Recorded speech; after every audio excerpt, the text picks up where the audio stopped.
अजून एक तास का सांगली घेतो नाही तर तुम्हीच कळवून गेले तर मी काय करता. आता जमलं आपलं. आता कशामुळे होतात वृक्ष वाऱ्यामुळे. बरोबर आहे. बसलेली झाडं उभे राहिलेले आता कुठं चालली का कशामुळे चाललं हे पहा ना. चालली गाडी कुणीकडे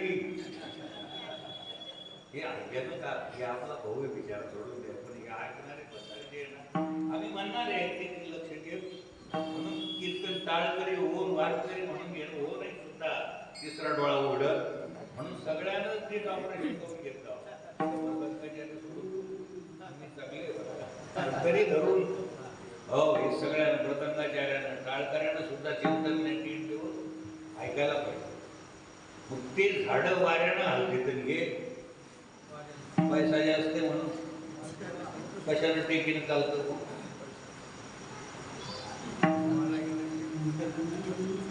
वा रे वा साधी गोष्ट आहे का. इतक्या जिल्ह्यात महाराजने आमच्या लोकांचे मारले.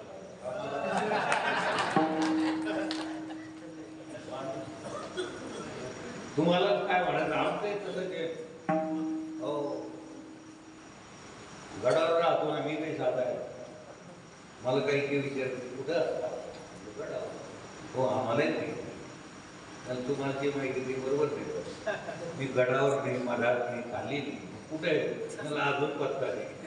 नक्की कुठं लागली अजून आणि त्याचा पत्ता लागला तर मग कैची हरी आला आता बघ कैची मग भय नाही तर मग घेत बसलेले वृक्ष कशावर चालते नाही झाड बरोबर. आणि हवेला हलविणारा कोण तो तुमच्या जवळ आहे का आहे का नाही जवळ. तुम्ही म्हणता कशामुळे हवा आहे म्हणून का नाही म्हणून. मी इथं बसलोय महाराज म्हणून हवा आहे म्हणून हो कशावर चाललं सगळं. महाराजांच्या गाडीत हवा नसली चालेल का. सगळ्याच्या गाड्या कशावर चालल्या. महाराज म्हणून घेणाऱ्याने सुद्धा समाधानातून ते कशावर चालल्या गाड्या. बरं ती हवा जर गेली तर भरता येईल याच्यातली गेली तर आहे तर तुमच्या पावसाळ्या वळ्यात हवा आहे तोपर्यंत हवेत उडू नका. खरं उडून घेतल्याशिवाय मग खरं करून देणारे कोण आहे आम्हाला अपात्र म्हणतात संत आहे. हे तो एक लाभबाई त्यांचे जर तुम्ही दास म्हणून घेतले तर दुःखाला कारण असणारी आशा पुढे आस हे दुसरे मनावेता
तुमच्या जवळ हे पाश्चात्य लोक याचा विचार करायला लागले. Here God not but here God, self God हे त्यांना कळालं. अहम ब्रह्मास्मी, मी आणि देव भिन्न नाही, ही वस्तुस्थिती त्यांना कळाली.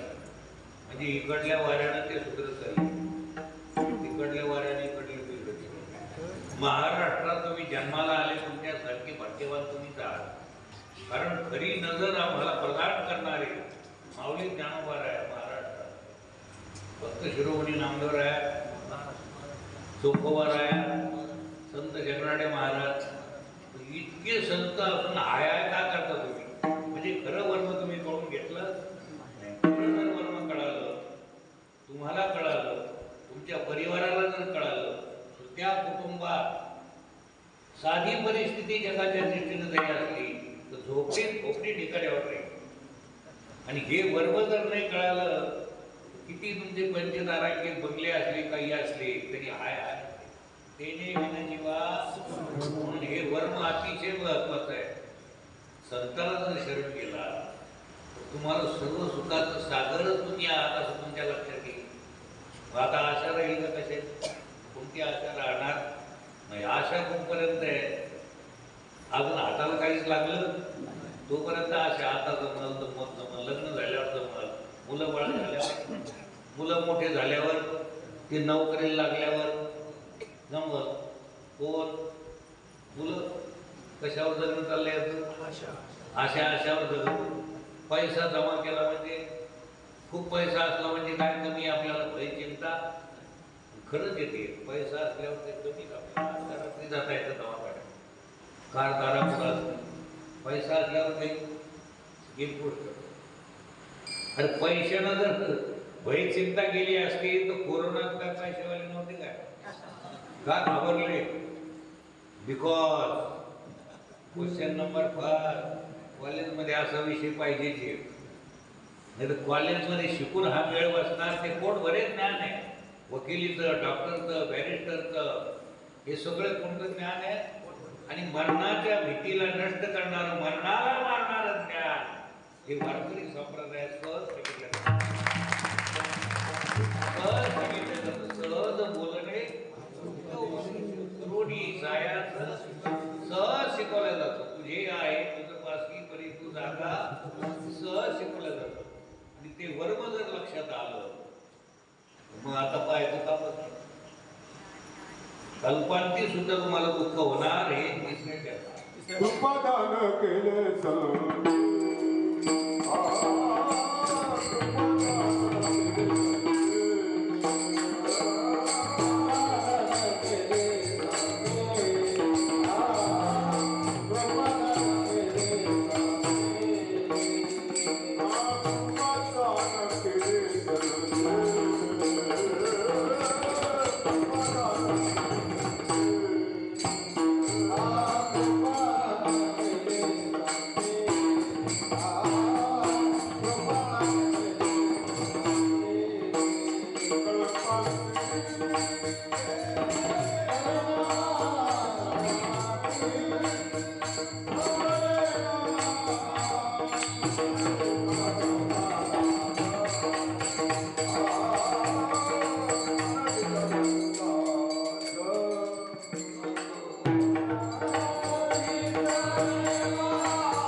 भ्रांताचा दास झाल्यापेक्षा कोणाचा दास होता म्हणविता पुढे आस. आशा जोपर्यंत तोपर्यंत समाधान नाही, तळमळ. कारण मिळवायचं बाकी आहे. मिळवायचं संपल्यानंतर आशा संपत्ती मिळवायचं काय? आशा संपत नाही. आशायाम परमं दुःखम नैराश्यम. ती आशा संपायला पाहिजे. काय संपायला पाहिजे? आणि आशा कधी संपल? इप्सित वस्तू प्राप्त झाली तर आपल्या ध्येयापर्यंत आपण जाऊन पोहोचलो आशा संपायला पाहिजे. आपलं खरं जे वास्तव गंतव्य आहे, ध्येय आहे, ते ध्येय गाठल्या गेलं तर आशा संपत, नाहीतर मनातली आशा संपत नाही. तळमळ संपत. एक ग्रस्त पाहुण्याकडे गेला, आपल्या आई बाबाकडे गेला. श्रीमंत होते वे आई बाबा. त्यांनी सांगितलं ही दिल्ली हे बंगला तुमच्या ताब्यात, तिथंच राहा. महिना झाला, 2 महिने झाले, 4 महिने झाले. खायला प्यायला कपडे लटके सगळं पाहुण्याचं आहेतच, पण त्याला समाधान नव्हतं. दुसऱ्याच्या घरात कुठं हाऊस केल्याने जमतं का? कोणाच्या घरात? पण तुम्हाला सांगावर पाहुण्या रावळ्याकडं बरं वाटतं तुम्हाला. दुसऱ्याच्या घरात तुम्ही सध्या कोणाच्या घरात पानं आणलेलं आहे मी वळपायला. आपण कोणाच्या घरात सध्या आहे. दुसऱ्याच्या घरात समाधान कसं राहील? तुमच्या घरी पोहोचले तरच तुम्हाला समाधान आहे. आणि तुमचं घर म्हणजे देव प्राप्त करून घेणं. आणि प्राप्तीचे उपाय धरावे म्हणून घेतो एक संता ठाई लाभ पायी. म्हणून देवापेक्षा श्रीगुरूपेक्षा जास्त महत्व जर कोणाचं असेल तर संतांचं. अशी एक गोष्ट सांगतात. एक ग्रस्त यवन झाडावर बसून नाथ महाराज स्नानाला चालतात. 108 वेळेस अंगावर ठोकला. 108 वेळेस अंगावर ठोकला तर नाथानं काय केलं की त्याला मुक्त केलेले. अशी कथा आहे. यवन अंगावरी कसा देवन मुक्त केला. हो, पण 101 शिवी शिशुपाळाला सांगितलं. कथा लिहिली. शिशुपाळाला सांगितलं. त्याच्या हात्यात शिशुपाळाच्या आई बाळकृष्णा याला त्रास देऊ नको बरं म्हणे. हा फार गुन्हेगार आहे, गुन्हाड आहे म्हणे. तात्या 100 गुन्हे माफ करेल. किती? 100च्या वर का एक झाला तर मी याला ऑन दी स्पॉट किल, त्याला मी ठार केल्याशिवाय सोडणार नाही. तसंच झालं. इथं 108 गुन्हे केले तरी त्याला मुक्त. म्हणजे संतानं केलं तर देवानं. कोणत्या उपाधीत? संतांच्या उपाधीत. देवाच्या उपाधीत त्याला ठार. पुणे इकडं पहा, रामचंद्र प्रभूकडं बायकोच्या खांद्यावर कावळा बसला तर प्रभूने त्याचा डोळा पडला. तेव्हापासून त्याचा डोळा इथंच डोळायचा. म्हणजे सकाळी उठल्यापासून पाहायला जातात. त्याचा किती डोळा आहे? अहो, एका डोळ्यानं पाहत असतो तो कोण. दुसरीकडे पहा, तो एक ब्राह्मण आपला मुंजी करता पैसे मागायला आला. त्या पुच्चर वाट्यावरच्या लोकांना सांगितलं नाथाला राग आला, तुला आम्ही पैसे देतो. त्याला वाटतं राग कोणाला येतो? राग यायला काय लागतं? भरलेलीच असते घागर, फक्त खडा टाकला की पाणी. रागाना कुटुंब भरलेली असते घागर. कामक्रोधानं भरलेलं घर हे खडा टाकला की पाणी वर येतं. त्याला वाटलं नाथाला राग आणणं काय अवघड आहे. तो गेला, पायात पेटरत असेल. माध्यान्ह समय भोजन चाललेले नाथाला. आपल्या घरी कोणी कधी आला तर त्याचा सत्कार करा. जगाच्या दृष्टीने किंवा तो आपल्याला शत्रू समजित असला तर आपल्याला तो अतिथी देवो, त्याचा आपण सत्कार करायला पाहिजे. शास्त्र आम्हाला या या या नाथ महाराज कुठं पेटर सगळं झाला बसला. महाराजांना मारणे असं व्हायचा मोठे तसं आहे कधी. महाराजांना मारणे काढले बसला जेवायला. जेवायला नाथ नाथाला आई साहेब आल्या वाढायला. गिरिजामाता नाथांच्या धर्मपत्नी त्या वनवे झालेले आहे. पाठीवर टणकन उठ बसले तरी नाथ महाराज म्हणतात सांभाळा महाराजाला. आणि मला हरिपंडिताला घ्यायची सवय आहे. हरिपंडित नाथाचा मुलगा. त्याला वाटलं गेम फसला, काही मेळ बसला नाही, राग आला नाही, मग रडू लागला. नाथ महाराज म्हणजे जेव्हा नाव महाराज रडायला काय झालं म्हणजे मी अशा अशा कारणानं आलो होतो. गावातले काही मंडळी म्हणजे नाथाला राग आला, पैसे देतो म्हणजे मग पहिल्यांदा सांगायचं ना, पहिल्यांदा सांगायचं मला आता मी असं करतो रागात सोंग आणतो. तुम्ही पुढं पळायचं मी तुमच्या मागे पळणार. ते कुत्सर वट्यावरचे लोक काही पैसे देत असतील तर ते पण घ्या. आणला का नाही म्हणा राग मी पण देतो तुम्हाला. तिथं काय कमी होतं काय? श्रीमंतीत परमार्थ करता येतो हे नाथानं दाखवलं, गरिबीत परमार्थ करता येतो हे तुकोबारायानं दाखवलं. समग्र जगानं धिक्कार जरी केला, चिमुरड्या आईचे मुक्ताबाईला भांडे खाण्याकरता मडकं तरी दिलं नाही, एवढा त्रास दिला तरी परमार्थ करता येतो हे माऊलीनं दाखवून दिलेलं आहे. म्हणजे कोणतीही स्थिती असली तुमची तरी परमार्थ सगळ्याला करता, सगळ्याला देवाचा दास होता. एक परिस्थिती आडवी येत, परिस्थिती येऊ शकतच. नाथानं राग आणल्यासारखं केलं. तो पुढे नाथ मागतो, उत्सरवट्यावरती लोक आला म्हणे ना त्याला राग आला. असाच वर्ग जास्त आहे जगात. आला म्हणे नाथाला राग, आता काही फायदा आहे? मूर्खाचं असंच असतं सगळं. ते पैसे द्यायचे मूर्खपणातच गेले. मूर्खाची संपत्ती अशीच जाते. आयुष्य एक सुभाषित करायचं म्हणणं आहे, मूर्खश्च रात्राणीवर धरते किंतु ज्ञानमनं. हे शरीर हे अन्नमय आहे, अन्नमय कोशा. हे अन्न खाऊन खाऊन वाढलेलं आहे. शरीर वाढणं म्हणजे पुरुषार्थ नाही. कचरा टाकून टाकून उकंड्याची उंची पण 5 फूटचा आयुष्य होती. म्हणून एवढ्याला भाडू नका, एवढ्याला वेळ जमणार. या शरीराद्वारे परमार्थ केला तरच सार्थकता आहे, जीवनात आनंद आहे.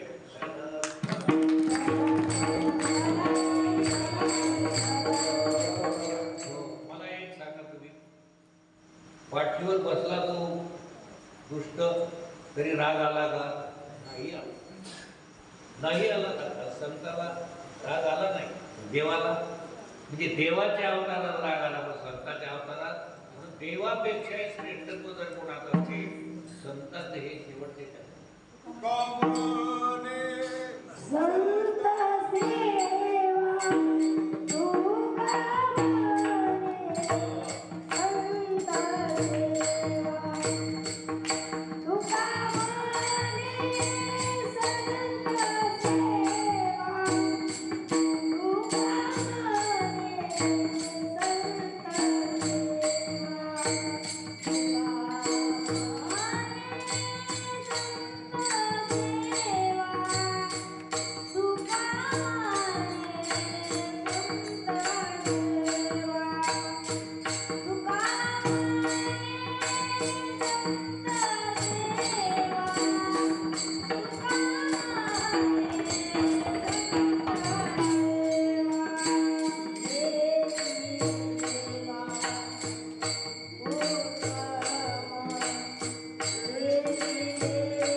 विठ्ठल सांगायचं आणि आपली सेवा संपवायची. जगाच्या कल्याणाकरता संताशिवाय दुसरं कोणीच नाही. जगाच्या कल्याणात वेदाच्या विभूतीने म्हटली, जगाच्या कल्याणात संताच्या दुसरं कोणीच नाही. एक जिवाजीराव नावाचा ग्रस्त आणि शांती नावाची त्याच्या मामाची मुलगी सोयरीक झाली. त्याला वाटलं शांती मला कधी भेटणार, पण विधीपूर्वक लग्न झाल्याशिवाय कसं जमल ते. शांतीला काय केलं बरं का खंडोबा, शांतीला काय केलं, बोल्यावर आणलं, याला बोल्यावर उभं केलं. आता त्याची शांती ही माझी आहे म्हणायची हिंमत आहे का अजूनही मध्यंतरी का, बरोबर आहे. तरी मिळेल ना म्हणा. आणि मामा आला नाही, कोण नाही आला, हो तरी वेळ जमून बरं मामा आले, गाडी लागली. आता शांती मिळाली का नाही याला, ती पत्नी, तिचं नाव शांती. तुम्हाला काय पाहिजे सगळ्याला, शिवाजीराव आहे ना आपण, कळत नाही तोपर्यंत जीवन आहे का होणे पैकी जीवन कोठे जीवन. आता ते पडदा बाजूला गेल्याशिवाय ते कसं मिळलं म्हणा, तसं अज्ञानाचा पडदा गेल्याशिवाय बाजूला शांती प्राप्त होऊ शकत नाही. तेने विध जीवा सुख नव्हे.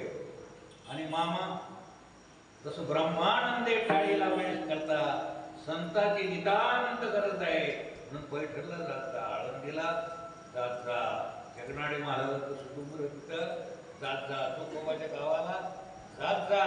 तिथं जाऊन पंढरीला गेल्यानंतर संत भेटत असतात. संत भाडं त्या संतांना बसत जा, खरं कळून घेत जा. निश्चितच तुमचं कल्याण झाल्याशिवाय राहणार. हे सांगणारे कोण आहेत, त्यांचं स्मरण करा. ज्ञानेश्वर